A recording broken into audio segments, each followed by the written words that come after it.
Hello students, again I am here with your chapter acid bases and salts. As you know that in the previous class we discussed the properties of acids, physical properties as well as chemical properties of acids. Okay, so this is the third part of chapter acid bases and salts. In first lecture I told you about the definition and the classification of acids. In second lecture I discussed the properties of acids. Okay, so today we are going to start some important things about acids. Okay, first of all, first is what is common in all acids.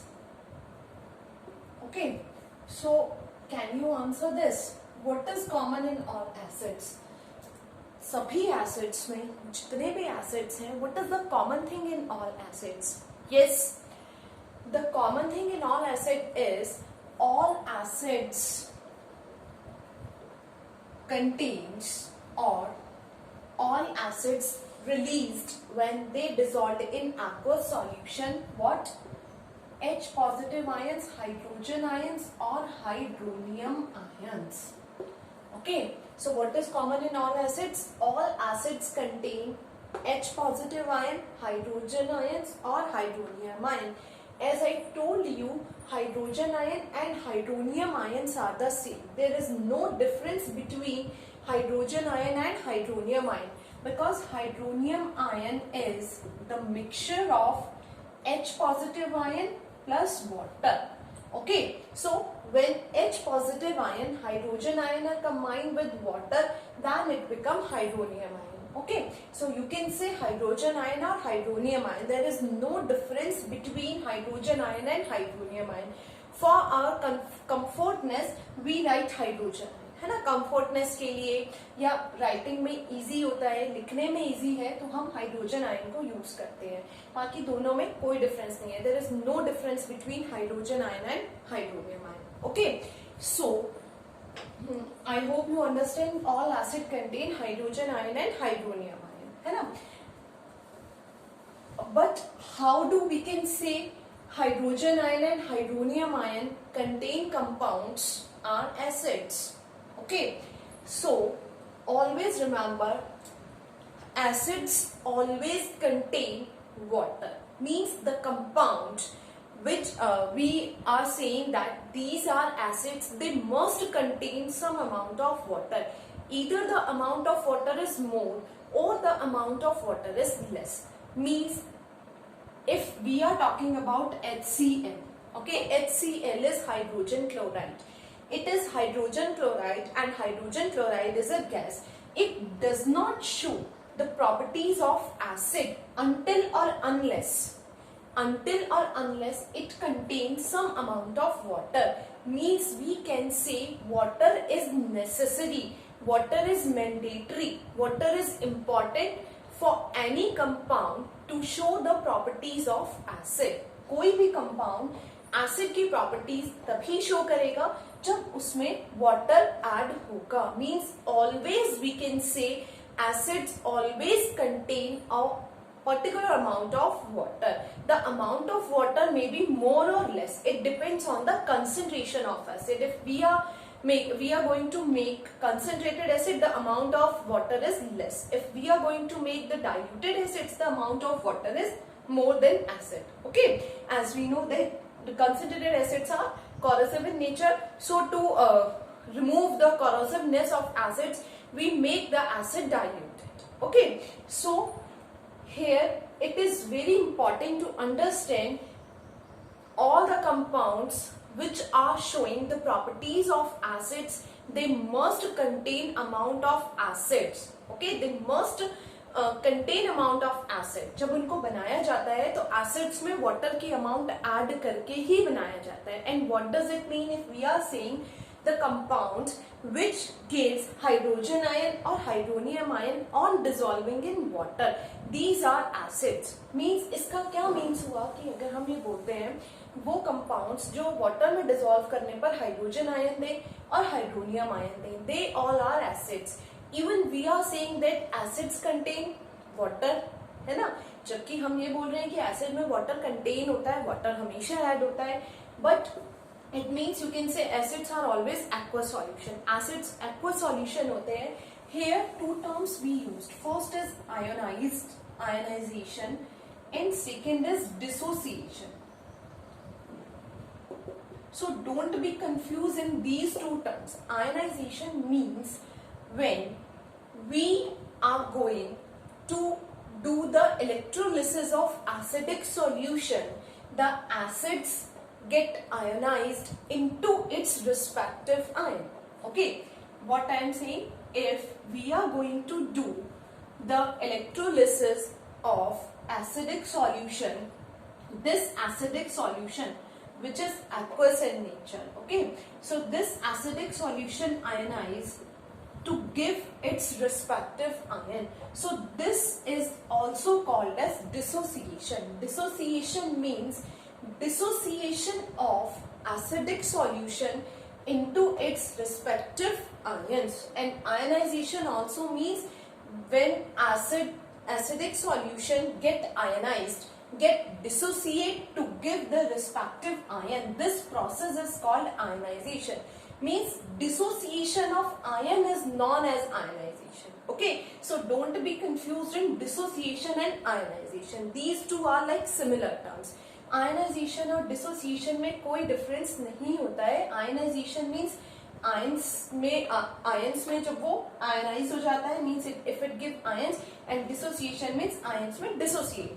Okay, so what is the meaning of this ionization or dissociation? Even we are saying that acids always contain water or acid must contain water. So always remember the ionization or dissociation process takes place only when we provide electricity to the acidic solution, or only when if we are going to do the electrolysis, as you studied in chapter first. In which topic? The topic is electrodecomposition, है ना? In the electrodecomposition, what we have done in the electrodecomposition, we passed electricity into water, and water get dissociate into its respective ion like hydrogen and oxygen. Respective gases hydrogen and oxygen. Okay, so this process is called electrolysis. Yes, electrolysis always show in the acidic solution also, or always we do electrolysis with the acidic solution.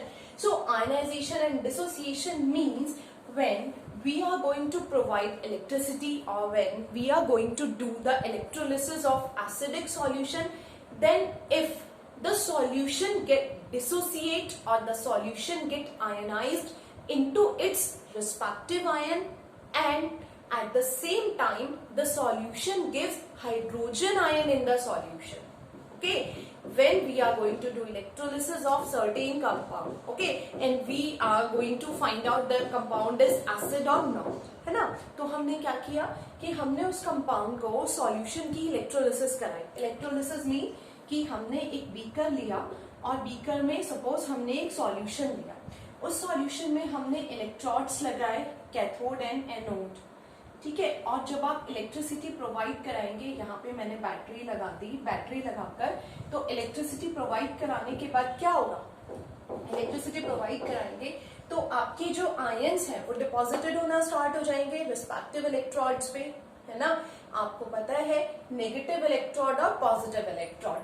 Anode is always positive, so it always attract negative ion, and cathode is always negative, so it attract the positive ion. तो hydrogen ion कहाँ पर collect होंगे, cathode पर, और negative ions जो होंगे वो anode पे कलेक्ट हो जाएंगे. सो हम चेक करेंगे कि hydrogen ion concentration, hydrogen ions collect हुए हैं, then the compound is acidic. Hydrogen ion collect नहीं हुए हैं, then the compound is not acidic. Okay, so ionization or dissociation process always do in when we are going to provide the electricity to the solution, है ना? Ionization या dissociation, या अगर हम ये बोल रहे हैं the compounds which gives hydrogen ion, or the substances which gives hydrogen ion or hydronium ion when dissolved in water are called acid. It means water तो उनमें है ही, but water में dissolve होने के साथ ही जब electrolysis कराने पर वो hydrogen ion को release करते हैं, means it get dissociate into its respective ion, positive and negative ion, and positive ion is yes hydrogen ion, then we can say the compound is acidic. Okay, so don't be confused in that process, है ना. water always acids में contain होता है, but अगर हमने उसमें dilution कर दिया और ज्यादा वाटर ऐड किया एंड इलेक्ट्रोलिसिस कराई और वाटर ऐड नहीं भी किया, तब भी जो वाटर उसमें पहले से ही ऐड था उसी के साथ हमने इलेक्ट्रोलिसिस कराई और इलेक्ट्रोलिसिस कराने पे वो अपने आयंस में डिसोसिएट हो गया, then the solution is acidic solution. We can say the solution is acidic solution.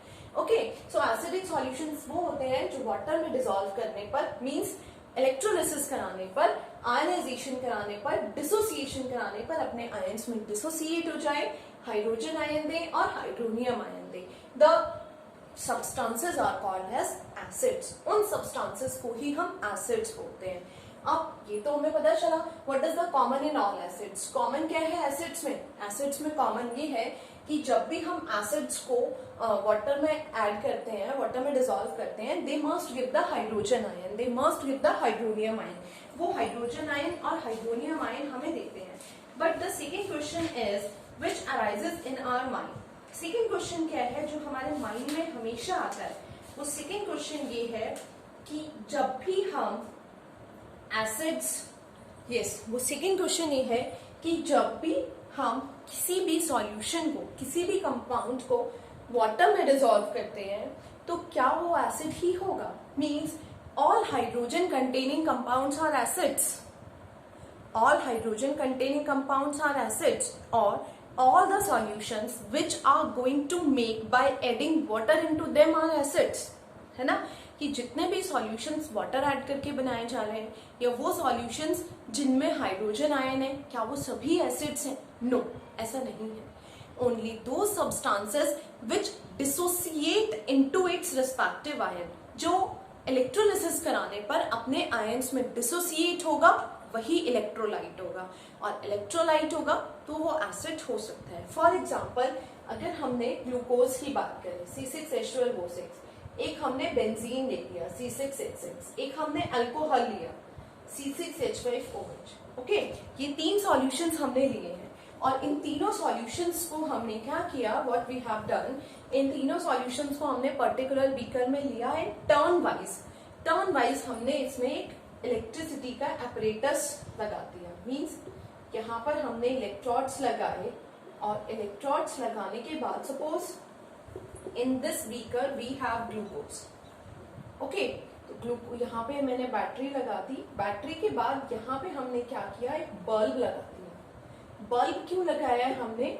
Bulb हमने यहाँ पर इसलिए दिया है बिकॉज अगर वो सॉल्यूशन अपने आयंस में आयनाइज्ड होगा, it means it is electrolyte. Electrolyte means the solution conduct electricity. और इलेक्ट्रिसिटी कंडक्ट करने के लिए क्या कंडीशन है?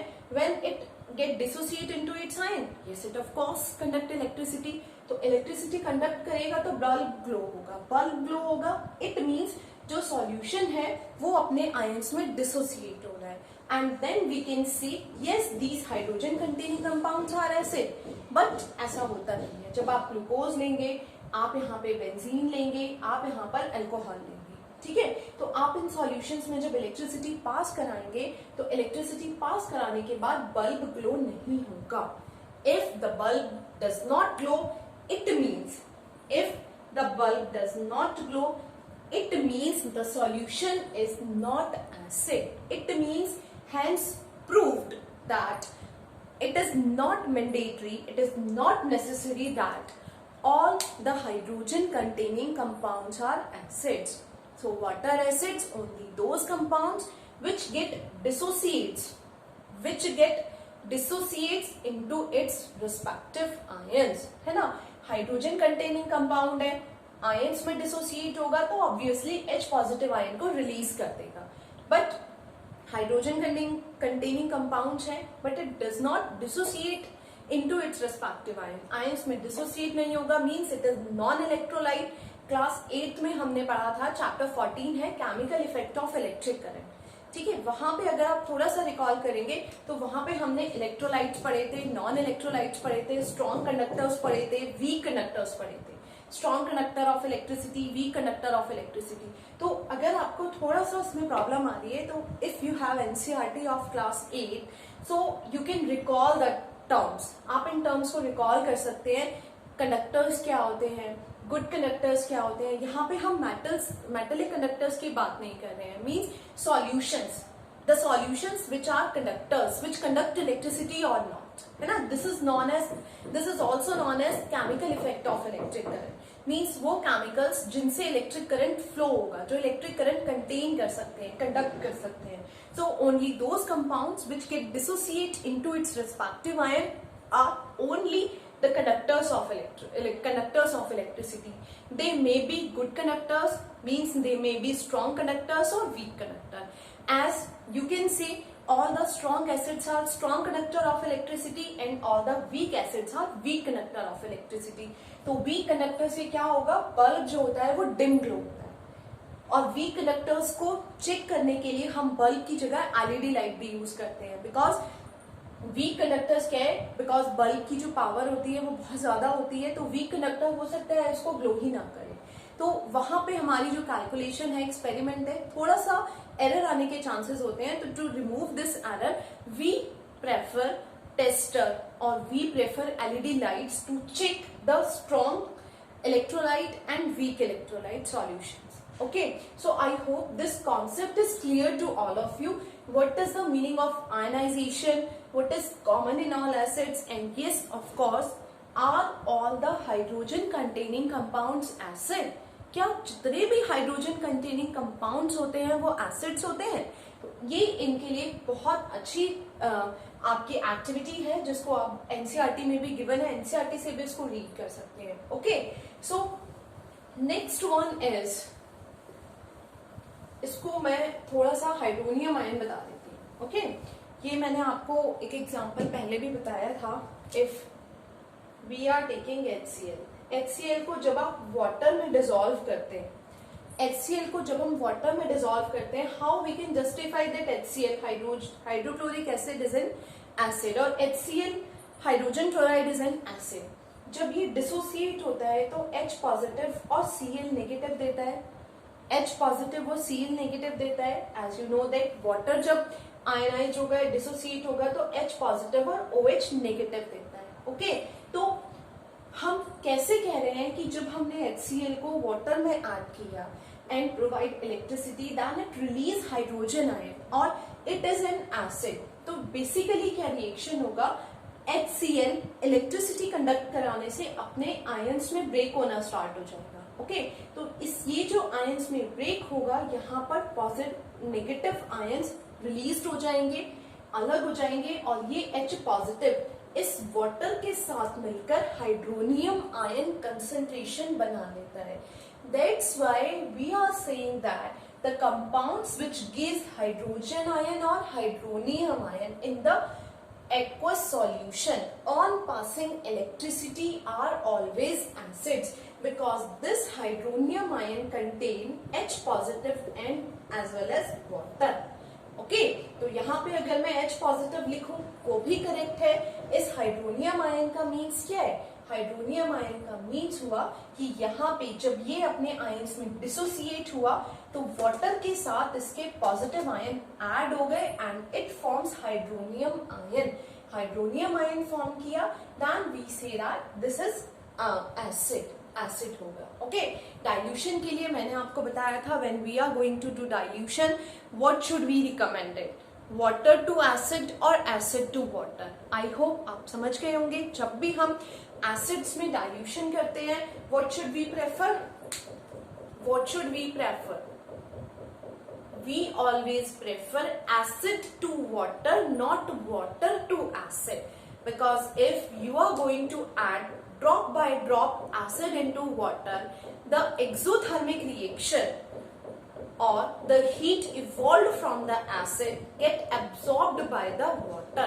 water उस heat को, जो acids में heat है, उसको absorb कर लेगा और acid हमारे face पे splash नहीं होगा। On the other hand, अगर आपने acid में water मिलाया तो acid की जो heat है वो क्या होगा, आपके face पे splash हो सकती है। So always when we are going to do dilution, we always prefer acid to water, not water to acid. Okay, so ये बेसिक कॉन्सेप्ट था आयनाइजेशन का, बिकॉज ये हमारे माइंड में कभी कभी आ जाता है कि all the hydrogen containing compounds are acid. जब हम बोल रहे हैं कि हाइड्रोजन आयन जो रिलीज करेगा वो एसिड होगा, तो याद रखिए वो कंपाउंड्स जो इलेक्ट्रोलिसिस कराने पर इलेक्ट्रोलिसिस में क्या दें, H पॉजिटिव आयन रिलीज करें, हाइड्रोनियम आयन और H पॉजिटिव में अब आप समझ ही गए होंगे. Yes, then we can say these all are acids. So all the hydrogen containing compounds are not acids. Okay, only those compounds which get ionized into its ion, means which are electrolyte, are acids only. सिर्फ वही acids होते हैं. आपने Electral सुना है ना, जब हमें कभी भी डायरिया हो जाता है या हम बहुत वीकनेस टायर्डनेस फील करते हैं तो डॉक्टर्स इलेक्ट्रोलाइट प्रेफर करते हैं या ओआरएस प्रेफर करते हैं. क्यों प्रेफर करते हैं? बिकॉज हमारी बॉडी को जो एनर्जी चाहिए वो हमारी बॉडी को इंस्टेंट एनर्जी देते हैं. ठीक है, तो याद रखिए ये सब कॉन्सेप्ट्स आपको हेल्प करेंगे एसिड के कॉन्सेप्ट को समझने में. Okay, so till then goodbye, keep studying.